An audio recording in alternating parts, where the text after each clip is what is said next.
Bismillahirrahmanirrahim. Assalamualaikum warahmatullahi wabarakatuh. Waalaikumsalam warahmatullahi wabarakatuh. Alhamdulillahilladzi an'amana bisukna baladina Indonesia alladzi yajudu bil alami husban wa dinan. Wassalatu wassalamu ala Rasulillah sayyidina Muhammad ibn Abdillah wa ala alihi wa ashabihi wa mawala. Yang saya hormati kepada Bapak Baihaqi SHI MH sebagai dosen pengampu mata kuliah Ulumul Hadis yang tidak mengurangi rasa hormat saya. Semoga beliau dilancarkan rezekinya, digampangkan urusannya fid dini wa dunya wal akhirah. Amin amin. Amin. Yang pertama-tama marilah kita panjatkan puja-puji syukur kita atas kehadiran Allah Subhanahu wa taala yang mana Allah telah memberi kita nikmat sehingga kita bisa melakukan podcast pada hari ini. Yang kedua kalinya salawat serta salam tetap tercurahkan kepada Nabi besar kita Nabi Muhammad SAW, yang mana beliau telah membawa kita dari alam kegelapan menuju alam yang terang benderang, yang bisa kita rasakan pada hari ini yang adanya Islamul Iman. Dan duduknya saya di sini sebagai moderator pada podcast hari ini, dan ada kedua narasumber. Dan di sini ada dua narasumber kita di samping saya. Kepada beliau untuk silakan diri dari saya Siti Khaira Amalia Sehari. Saya Muhammad Syahrizal. Dan tidak usah lama-lama, di sini saya akan mempertanyakan tentang hadis ya, seputar tentang hadis. Menurut narasumber kita Khaira, biasanya kita hanya diberi gambaran umum bahwa pada zaman Nabi itu apabila kita tidak tahu itu langsung bertanya kepada Nabi, kan? Pada umumnya langsung bertanya ke Nabi, tapi sebenarnya konteks sosial dan kondisi umat saat itu seperti apa sehingga hadis bisa berkembang dan dipahami oleh para sahabat. Begitu. Pertanyaannya itu seperti apa contoh agar kenapa pada masa Nabi itu semua itu langsung mengambil hadis kepada Nabi dan bertanya kepada Nabi sehingga hadis bisa berkembang dan dipahami oleh para masyarakat pada masa itu. Sebenarnya ya, kondisi sosial pada masa Rasulullah itu mendukung berkembangnya hadis. Yang pertama, masyarakat Arab saat itu adalah masyarakat lisan, bukan masyarakat tulisan. Yang mana mereka itu terbiasa menghafal syair, bercerita, bahkan berbagai tradisi secara verbal. Jadi ketika Rasulullah menyampaikan hadis atau wahyu, masyarakat itu atau para sahabat itu menerima dengan cara menghafal. Jadi itu hal yang sudah biasa bagi mereka atau natural bagi mereka. Terus yang kedua, Rasulullah itu hidup bersama para sahabat secara langsung. Jadi mereka bukan hanya mendengar sabda Nabi di masjid, tapi mereka melihatnya secara langsung dari perilaku dia, dari kehidupan sehari-hari seperti berdagang, berperang, bermuamalah, dan juga di waktu-waktu yang santai. Karena itu, sahabat memahami hadis bukan hanya sebagai teks, tapi juga sebagai realitas yang mereka saksikan sendiri. Jadi menurut Anda ini kan yang langsung pertanyaan tadi, kenapa hadis itu langsung diambil dari Rasulullah? Di situ kan ada dua poin ya kan? Ya. Yang pertama itu karena pada masa tersebut itu masa lisan, bukan masa tulisan gitu. Nah, jadi ketika Nabi Muhammad itu berbicara, berlisan, itu langsung dihafalkan oleh para sahabat. Karena pada masa tersebut memang otak-otak para sahabat itu, pikiran itu memang kuat ya gitu kan, ada masalah hafalan. Dan yang kedua itu ada penjelasannya itu menurut Khaira ini karena mereka itu hidup pada zaman Rasulullah. Jadi mereka menyaksikan sendiri. Oh iya, betul. Jadi mereka itu apabila tidak ada yang tahu langsung bertanya kepada Nabi. Kalau memang penjelasannya seperti itu, kenapa Rasulullah mendorong para sahabat untuk menghafal dan menyebarkan hadis? Bukankah Al-Quran sudah cukup sebagai sumber hukum? Kan Al-Quran itu sudah jelas ya, turunnya dari Allah melewati malaikat Jibril dan diturunkan kepada Muhammad. Itu kan sudah jelas gitu kan. Kenapa Rasulullah itu masih menyebarkan hadis sedangkan Al-Quran memang sudah ada gitu. Gimana menurut pendapat Anda? Nah, memang benar Al-Quran itu ada sumber utama, tapi Al-Quran itu banyak memuat hukum global atau umum. Jadi disinilah hadis berperan sebagai penjelas, perinci atau praktik nyata dari Al-Quran. Contohnya Al-Quran itu memerintahkan sholat, zakat, dan muamalah, tapi secara tekniknya tidak menjelaskan secara detailnya.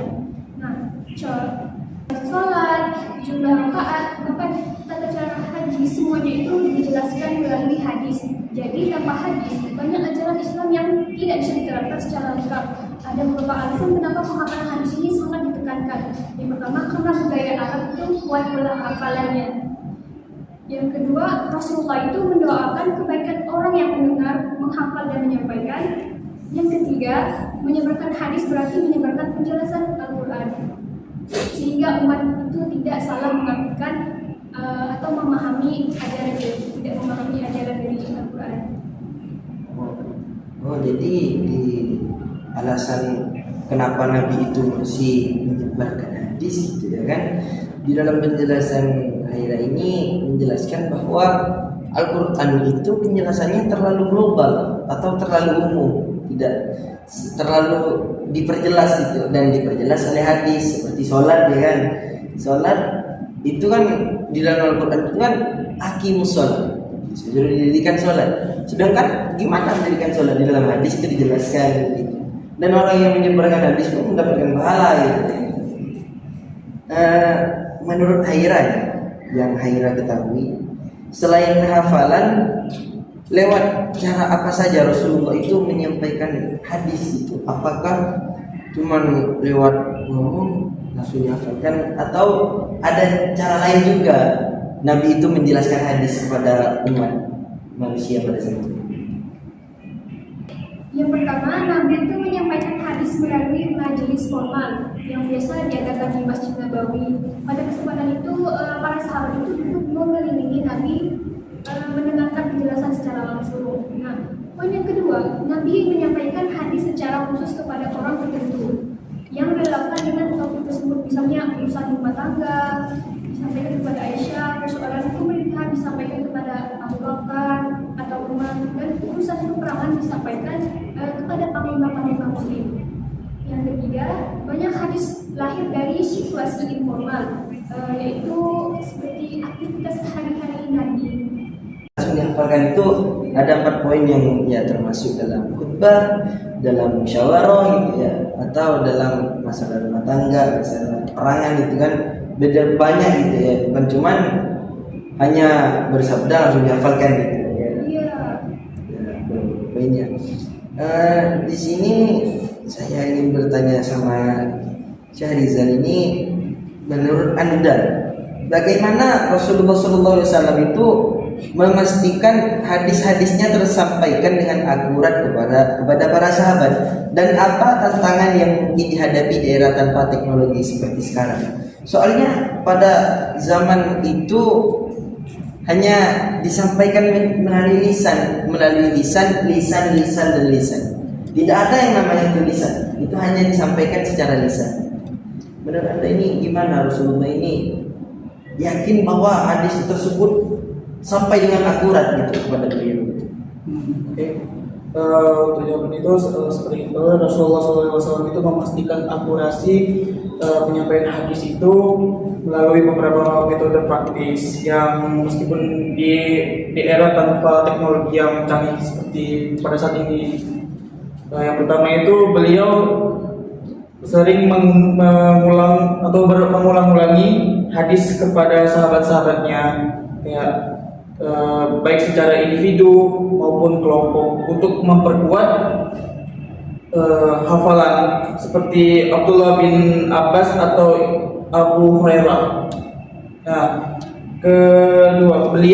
kedua beliau mendorong penulisan hadis seperti dalam peristiwa penulisan hadis oleh sahabat-sahabat terpilih, misalnya Zaid bin Sabit, lalu ada yang ditugaskan menulis wahyu Al-Quran, juga terlibat dalam dokumentasi hadis. Nah, ketiga, beliau memilih sahabat yang terpercaya dan memiliki kecerdasan tinggi untuk menjadi perawi utama dan memverifikasi langsung jika ada keraguan. Lalu untuk yang bagaimana tantangan yang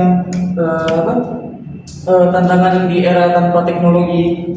Tantangan utama di era adalah ketergantungan pada hafalan manusia dan penulisan manual yang rentan terhadap kesalahan atau kehilafan dalam penulisan, lupa atau dimanipulasi atau disamarkan tanpa alat rekam seperti sekarang kayak kamera ataupun mic untuk merekam rekaman suara untuk meyakinkan. Nah, hadis bisa berubah-ubah saat disampaikan dari mulut ke mulut, terutama dalam jarak waktu lama atau di tengah perang dan migrasi. Risiko penyebaran hadis palsu juga tinggi karena tidak ada sistem verifikasi instan, sehingga beliau dan para sahabat harus bergantung pada integrasi pribadi dan pengawasan komunikasi. Jadi pada masa Rasulullah itu memastikan bahwa hadisnya itu sampai dengan akurat. Itu ternyata Rasulullah itu tidak sekali untuk menyampaikannya. Rasulullah apabila bertemu dengan hadisnya dan ada permasalahan yang sama, maka Rasulullah itu menyampaikan hadis yang sama gitu. Meskipun lagi berkumpul itu menyampaikan hadis yang sama. Dan seperti Al-Quran, agar tidak tercampur dengan hadis itu, oleh Rasulullah itu ada penulis-penulis tertentu yang dijadikan kan. Dan pada masa era teknologi, agar di mana dulu itu tidak ada masa teknologi gitu ya kan, gimana cara untuk menghadapi masa tersebut? Jawaban dari Rizal kan ada, katanya tergantung dari pemikiran manusia dulu, hafalan mereka gitu. Yang kedua itu saya ingin menanyakan, dalam konteks perkembangan hadis dari masa Rasulullah hingga saat ini, bagaimana kita bisa menerapkan prinsip kehati-hatian itu di era digital saat ini untuk mencegah penyebaran hadis palsu? Di pada masa sekarang itu kan banyak itu hadis dhaif dan maudhu itu banyak. Gimana cara untuk menghadapi itu tersebut? Nah, untuk dibagi itu ya, seperti kita ketahui itu tergantung pada integritas dan pribadi pengawasan komunikasi. Nah, pastinya sudah dijelaskan dari di awal bagaimana Oke, dari konteks perkembangan hadis yang menekankan verifikasi sanad atau kredibilitas perawi dan pengawasan komunitas, ya, kita bisa menerapkan prinsip kehati-hatian serupa di era digital untuk mencegah penyebaran hadis palsu. Pertanyaannya tadi tuh bagaimana kita sebagai manusia itu prinsip kehati-hatian dalam era digital untuk mencegah hadis palsu. Nah, untuk mencegah penyebaran hadis palsu itu pertama selalu periksa sumber, terutama gunakan atau di era sekarang ada aplikasi seperti ada yang menyediakan aplikasi untuk pemeriksaan hadis. Nah, itu ada. Lalu itu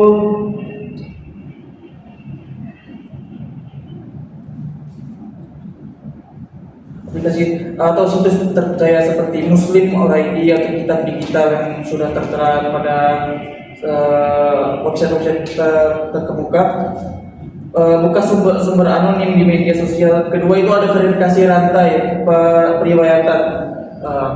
Verifikasi rantai periwayatan ini pastikan hadis memiliki sanad lengkap dan perawi yang terpercaya, mirip seperti yang dilakukan oleh Abu Bakar dan Umar.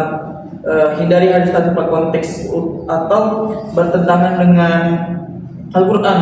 Ketiga, gunakan teknologi untuk konfirmasi. Manfaatkan AI atau database hadis seperti dalam aplikasi beraplikasi untuk cross check, atau lebih dalamnya lagi itu kita harus melihat dulu bagaimana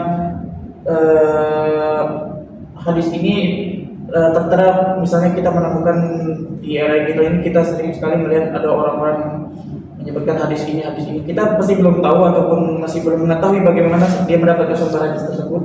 Yang paling tepat kita pasti mendengarkan, lalu kita cross check atau cari tahu sendiri. Kita sudah ada, saya sebutkan tadi, ada banyak sekali aplikasi atau website yang bisa kita gunakan untuk bagaimana mengecek keaslian dari hadis tersebut atau kesahihan hadis tersebut. Lalu manfaatnya, tetap jangan bergantung sepenuhnya seperti konsultasi dengan ulama atau ahli hadis. Keempat, hindari penyebaran cepat atau sebelum membagikan kepada orang lain, tanyakan terlebih dahulu apakah sumber hadis ini sahih, atau meniru kehati-hatian tabi'in yang mengumpulkan hadis secara bertahap, mencegah hoax digital yang bisa merusak pemahaman Islam.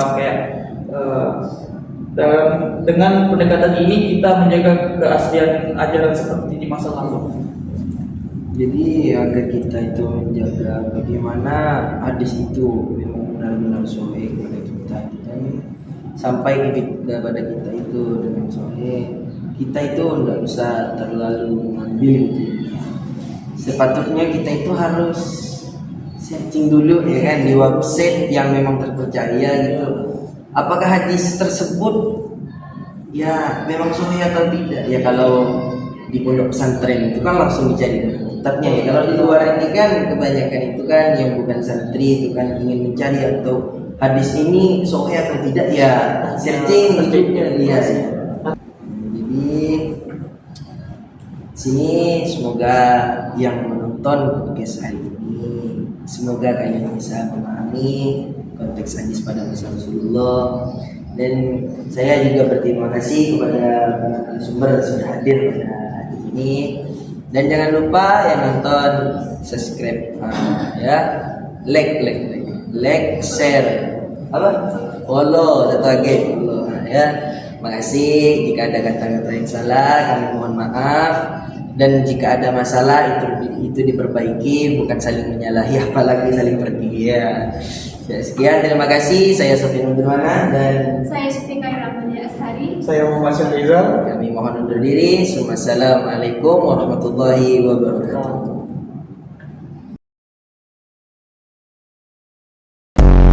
Dan ada kedua narasumber